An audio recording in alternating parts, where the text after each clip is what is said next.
300 days a year it shines, and what it brings the lifestyle we enjoy, and it's making us sick, very sick in fact, in greater numbers, taking mothers and fathers with disturbing focus on the most tender targets. And when the doctors told us he had 4 to 6 months to live, I was like, you have to be kidding. I mean, he's fine, look at him. David Wolf was the picture of health, active, upbeat, and unsuspecting. David didn't have a mole. He didn't have anything on the outside of his body. There was nothing head to toe, and they checked. Happy birthday to you. What doctors did find was a small swelling on his side. For his 21st birthday, he was diagnosed with stage 4 melanoma. In his 23rd year, he was gone. Skin cancer was also a surprise for Lynn Berry, a wife, mother, and athlete who spent countless hours outdoors. Dr. Nathan Truckman remembers her diagnosis. Lynn had a mole that was changing, that was new, and upon biopsy it revealed it was a melanoma, which is a dangerous form of skin cancer. Immediate surgery removed the mole, surrounding tissues, and her lymph nodes because of fear the cancer could spread. We caught it in time before it spread to other parts of the body. Lynn should do very well. Some people are not as lucky.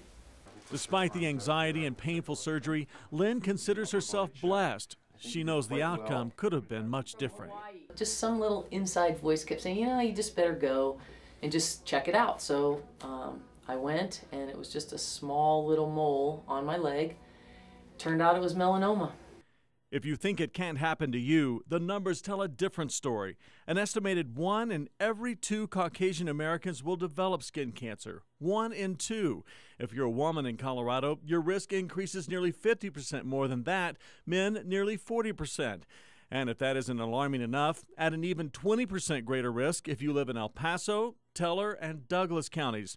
Those rates are less for people with darker skin, but perhaps the most disturbing and most important fact is this: the danger facing your children right now.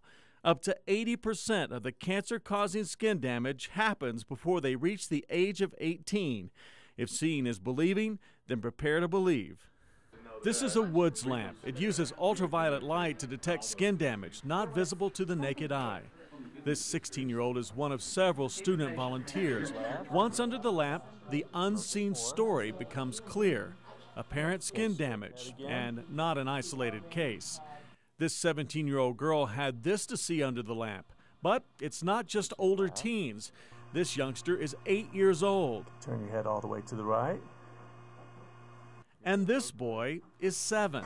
Now straight ahead, look back at me. There you go. Though these are not diagnoses, it does help focus on the diabolical nature of this deceptive disease that lays wait to steal life.